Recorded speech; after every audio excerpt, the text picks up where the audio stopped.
Hello, my name is Andre, and this is episode 3 of Chronicles of Reality. And this is going to cover my experience with schizophrenia. In the last episode, I spoke of tactile hallucinations, the sensations of something on my body, and in this case, needles, and then other objects. A lot of different, like almost like surgical tool shapes throughout my head that were being used, and and uh, and yes, and that came along with the feeling of my mind being affected, or my mind actually being affected, such as the images that I saw. So, and then I also felt a solid wind around my body. Now, the next level of this is what will become one of the biggest fights of my life. And a bit of history for me. I've gone through a number of health issues related to asthma, and I've been in and out of the hospital my entire life. Now, up until this point, those have been some crazy moments that I've experienced. So, along with several moments where I've ended up intubated because my lungs collapsed. Those were some very troubling experiences, some hard times for myself and my family. But I never would have guessed that I was going to go through something like this. So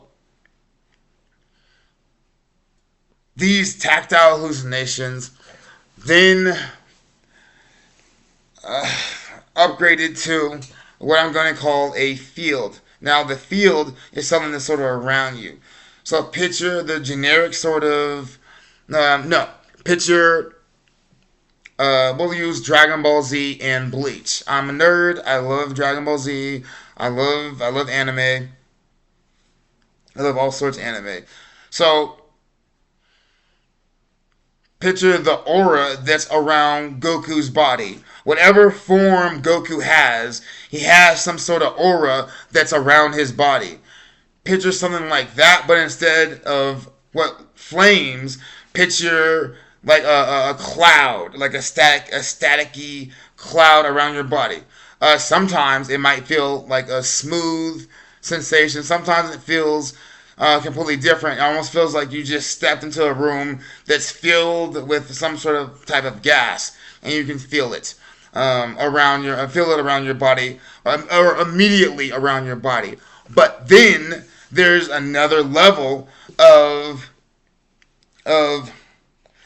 of these entities using frequencies that are attached to the body, or they involve, or not attached to the body, but everybody has.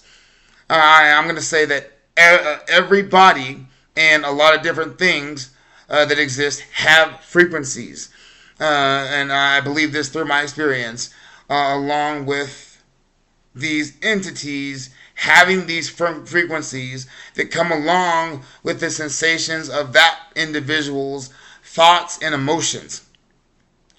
So whenever someone's interacting with my mind or a certain part of my body, I was able to feel that. So, so let's see. Now, bringing up Bleach, the frequencies at time would feel like something that's in Bleach called Ryitsu, if I am pronouncing that correctly, and that is uh is almost like a sense of one's power, or like there's like their spiritual energy or spiritual pressure, and you're able to sense that immediately when it shows up. Now, some entities would just maybe attach this particular field to your body. Now, sometimes when they attach their own, their own frequency, excuse me, when they attach their own frequency to the body, you're able to actually feel their their emotions and thoughts when it came along with that. And whenever they spoke, you're able to feel that same frequency. So I'm able to match up what I'm hearing to what I'm feeling. So it tells me that certain voices that are talking are also the ones that are interacting with my body, while others are not. They're just spectators who have their 2 cents to share, or whatever the subject may be. It could be as simple as me brushing my teeth. Somebody has something to say about brushing my teeth, how I'm brushing my teeth, why I'm brushing my teeth. Am I brushing my teeth too much? Why am I eating toothpaste? What is toothpaste? There's just so many different things that would happen. Um, so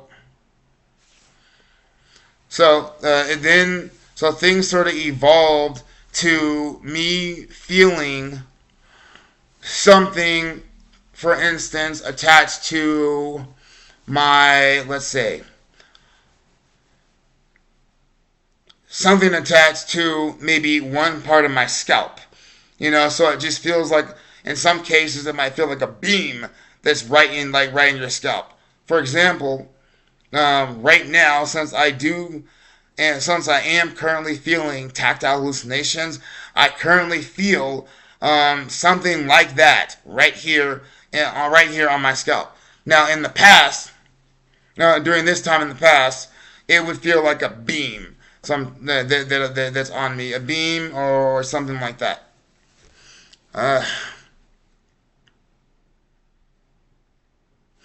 uh, then then with that, so first it's like the beam hits you, you feel the sensation, you feel the mentality and the emotions, and then once that field attaches to you, then you can actually interact with the body.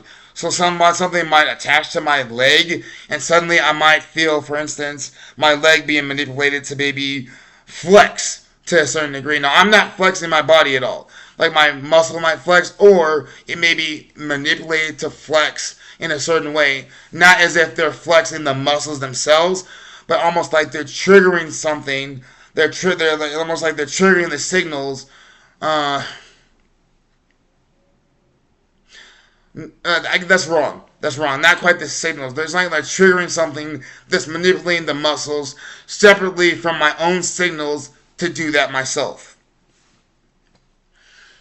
So it came to be that on a regular day, I might go to work, and when I come home, I will feel someone's frequency in the room that would fill the entire room. Now, an entity named Kaido was the one, famously, per my experience, to do something like this.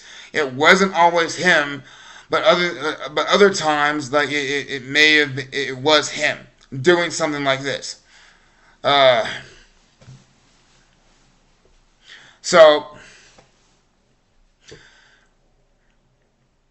So there can be a day where I just walk in and I can feel it. And when I say you can feel it, it's like you can pause. You can type in any moment from Bleach where you feel someone's Ryutsu, or imagine the Conqueror's Haki from One Piece that Luffy can use.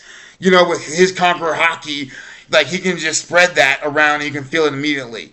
It's kind of like that, or in the spiritual pressure. I walk in and my body can feel it. I might feel heavy. I have to move a little bit differently. When I get through the room, because I can feel it that much. Yeah. So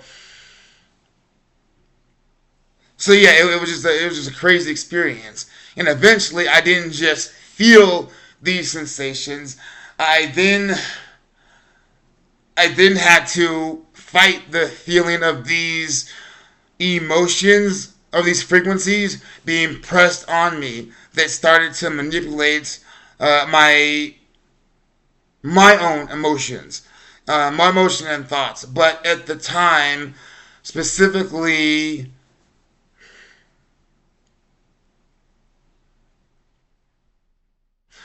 specifically images, which then eventually evolved to certain thoughts that were within my head.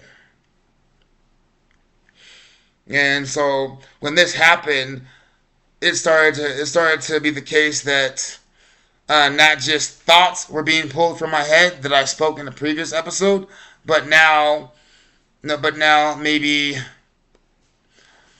my inner voice I found would be moved around my body. So I'll end the episode here, and in the next episode I will start to explain the evolution of my inner voice and the different voices that were birthed from my experience. So that's it for now. Thank you for listening to these episodes and following me on this journey. And please give me your feedback. I'm open to everything. Uh, that's it. Thank you. Until next time.